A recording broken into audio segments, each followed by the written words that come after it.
மாண்புமிகு உறுப்பினர் ஷானவாஸ். மாண்புமிகு பேரவைத் தலைவர் அவர்களே, மும்மொழி கொள்கை வேண்டும் என்று சொல்லி ஒன்றிய அரசை வழிநடத்தக்கூடிய கட்சியை சார்ந்தவர்கள் தமிழ்நாட்டு வீதிகளில் ஒரு பரப்புரை இயக்கத்தை முன்னெடுத்துக் கொண்டிருக்கிறார்கள். அந்த இயக்கத்தின் போது அந்த கட்சியை சார்ந்த ஒரு தலைவர் மாணவ செல்வங்களை பார்த்து கேட்கிறார், உங்களுக்கு இந்தி படிக்கணுமா வேண்டாமா என்று கேட்கிறார். கையெழுத்து இயக்கம் மும்மொழி கொள்கைக்கு, ஆனால் கேள்வி கேட்பது இந்தி வேண்டுமா வேண்டாமா என்று. மும்மொழி கொள்கை என்று அவர்கள் சொன்னாலும், முலாம் பூசிய வார்த்தைகளில் அதை வெளிப்படுத்தினாலும் அதற்கு உள்ளே இழையோடுவது இந்தி தான், இந்தி திணிப்பு தான். இந்தியை நாம் ஏற்பதற்கு ஒரு அடிப்படை வேண்டும். இந்தி இந்தியாவின் தேசிய மொழியா? இல்லை. இந்தி 22 மொழிகளுக்கும் பொது மொழியா? இல்லை. 22 மொழிகள் அரசியலமைப்பு சட்டத்தில் ஏற்றுக்கொள்ளப்பட்டிருக்கிறது. 22 மொழிகளில் ஒன்று அந்த மொழிகளுக்கு பொதுமொழியாக இருக்க முடியாது. 22 அல்லாத ஒரு மொழிதான் பொதுமொழியாக இருக்க முடியும், அதுதான் ஆங்கிலம், அதுவே பொதுமொழி. எனவேதான் நாம் இந்தி திணிப்பை எதிர்க்கிறோம்.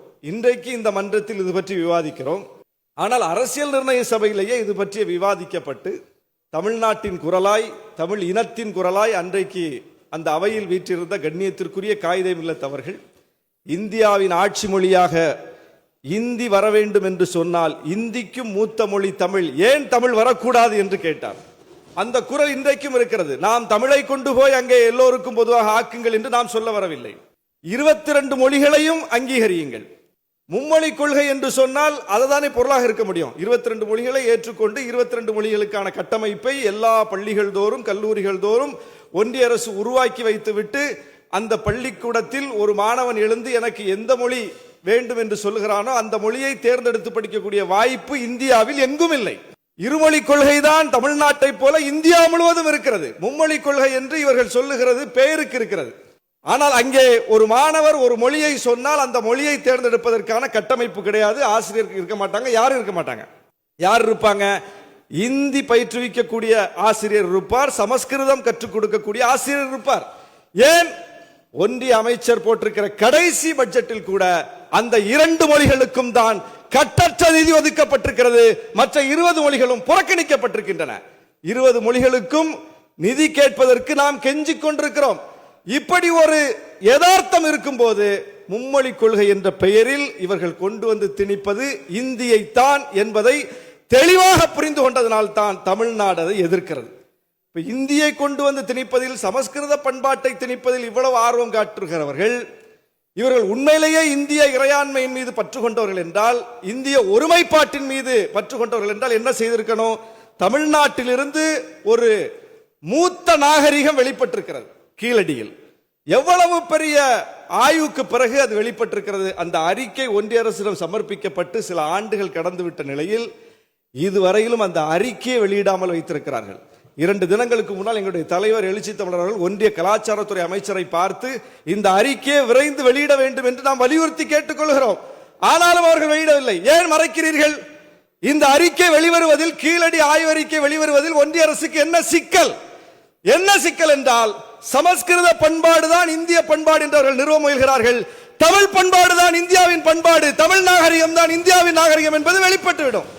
எனவே அதை வெளியிடாமல் வைத்திருக்கிறார்கள். இது குறித்து நம்முடைய மாநில அரசு உரிய அழுத்தத்தை கொடுத்து அதை வெளியிட செய்ய வேண்டும். இப்படித்தான் அவர்கள் வெளிப்பட்டுக் கொண்டிருக்கிறார்கள். எனவே இந்த இடத்தில் இந்தியை திணிப்பதற்கு அவர்கள் சொல்லுகிற காரணங்கள்லாம் ரொம்ப சாதாரண காரணங்களை சொல்லுகிறார்கள். ஒரு வாதத்திற்கு கூட அவர்களால் வலுவான வாதத்தை வைக்க முடியலை. இங்கிருந்து போனா, டெல்லிக்கு போனா நம்ம இந்தி பேச வேண்டாமா அப்படின்னு கேட்கிறாங்க. அது டெல்லிக்கு போகிறவர்கள் பிரச்சனை. அதற்கு ஒட்டுமொத்த தமிழ்நாடும் ஏன் கற்றுக்கொள்ள வேண்டும்? அங்கிருந்து இங்கே வருகிறவர்களோடு நாம் பேச வேண்டாமா என்று கேட்கிறார்கள். அது அங்கிருந்து இங்கே வருகிறவர்கள் பிரச்சனை. அது அவங்க தமிழ் படிக்கணும், அதுக்கே நாம இந்தி படிக்கணும். என்ன இது? எந்த லாஜிக்கும் இல்லாமல் பேசிக் கொண்டிருக்கிறார்கள். எனவே அவரவருக்கு தேவையான மொழியை அவரவர் படிப்பார்கள். உலகம் முழுவதும் 100க்கும் மேற்பட்ட நாடுகளில் இந்த தமிழர் இனம் பரவி வாழ்கிறது. அங்கங்கே போய் அவங்களுக்கு தேவையான மொழியை படிச்சுக்கிறாங்க. நல்ல நல்ல பொறுப்புல இருக்காங்க. மிகப்பெரிய உச்சத்தில் இருக்கிறார்கள் தமிழர்கள். அப்படிப்பட்ட இடத்தில் தமிழர்கள் போய் அங்க வேலை செய்யறதுக்கு அதை படிக்கணும், இங்க வேலை செய்ய இதை படிக்கணும்னு சொல்லி இங்கிருந்து கற்றுக்கொண்டு அனுப்பவும் முடியாது. அங்கிருந்து வருபவர்கள் யாரும் அப்படி கற்றுக்கொண்டு வருவதும் இல்லை. இந்த யதார்த்தம் இருக்கும் போது ஒன்றிய அரசு இந்தி அடிப்படையில் இந்தியாவை ஒருங்கிணைக்க நினைக்கிறது. இந்தியை திணித்தால் இந்தியா ஒருங்கிணையாது. அது இந்தியாவை இவர்களே பிளவுபடுத்துகிற ஒரு அரசியல். அந்த அரசியலைத்தான் தொடர்ந்து செய்கிறார்கள். இது தமிழ்நாட்டு ஒட்டுமொத்த கட்சிகளின் குரல், பாஜகவை தவிர அனைத்து கட்சிகளின் குரல். இதை ஒரு கட்சிக்குள்ள சுருக்க முடியாது. இது ஏதோ திமுக கூட்டணி மட்டும் வலியுறுத்துது அப்படின்னு பார்க்க கூடாது. திமுகவுக்கும் அதிமுகவுக்கும் இடையில அரசியல் முரண்பாடு இருக்கிறது. ஆனால் இரண்டு கட்சிக்கும் இதுதான் கொள்கை. விசிகாவுக்கும் பாமகவுக்கும் இடையில அரசியல் முரண்பாடு இருக்கிறது. ஆனால் ரெண்டு கட்சிக்கும் இதுதான் கொள்கை. தமிழ்நாட்டில் எல்லா கட்சிகளுக்கும் இதுதான் கொள்கை, பாஜகவை தவிர. எனவே தமிழ்நாட்டு மக்கள் அதை புரிந்து கொண்டிருக்கிறார்கள். இதில் உறுதியாக முதலமைச்சரின் கருத்தை நாம் வலுப்படுத்துவோம். தமிழ்நாடு அரசின் நிலைப்பாடுகளின் பக்கம் விடுதலை சிறுத்தைகள் நிற்கிறோம் என்று சொல்லி வாய்ப்புக்கு நன்றி கூறி விடைபெறுகிறேன். நன்றி. மாண்புமிகு பேரவைத் தலைவர் அவர்களே, 2 நாட்களுக்கு முன்னால் இந்து அறநிலையத்துறையிலே ஒரு அறங்காவலர் நியமிக்கப்படுகிறார் ஒரு திருக்கோயிலுக்கு. அவருடைய பெயர் நர்கிஸ் கான். நர்கிஸ் கான் என்கிற பெயர் கொண்ட இந்து, இஸ்லாமிய பெயர் தான். இஸ்லாமிய பெயர் கொண்ட இந்து வந்ததையே ஏற்காதவர்கள் பாஜகவினர். அவர்கள் வக்பு வாரியத்தில் இந்துக்களை கொண்டு வந்து நியமிப்பதற்கு சட்ட திருத்தத்தை கொண்டு வருவார்கள். எவ்வளவு பெரிய அநீதி பாருங்கள். முஸ்லிம் பெண்களை கொண்டு வருவதற்கு நாங்கள் சட்டத்தை திருத்துகிறோம் என்று சொல்கிறார்கள். தமிழ்நாடு வக்பு வாரியத்தில் ஏற்கனவே 2 முஸ்லிம் உறுப்பினர்கள், பெண்கள் உறுப்பினர்கள் இருக்கிறார்கள். முதன்மை செயல் அலுவலராகவே பெண்கள் இருந்திருக்கிறார்கள் இங்க தமிழ்நாட்டில். அதுபோல அமைச்சராகவும் தமிழ்நாட்டில் பெண் இருந்திருக்காங்க வக்பு வாரியத்திற்கு, வக்புக்கு. அந்த அளவுக்கு ஒரு செழுமையான சட்டம் ஏற்கனவே இருக்கும் போது அதை திருத்த வேண்டிய அவசியமே இல்லை. உள்நோக்கத்தோடு திருத்துகிறார்கள். அதனால்தான் மாண்புமிகு முதலமைச்சர் இதை எதிர்த்து தீர்மானத்தை கொண்டு வந்திருக்கிறார். வக்ஃபு சொத்துக்கள் ஆக்கிரமிப்புல இருக்கு, அதை மீட்கணும். எனவே அதை முறைப்படுத்துறதுக்கு தான் நாங்க இந்த சட்டத்தை கொண்டு வந்திருக்கோம் அப்படிங்கிறாங்க. முறைப்படுத்தணும்னா வக்ஃபுக்கு இன்னும் அதிகாரத்தை கொடுக்கணும். அதுதான் முறைப்படுத்துறது.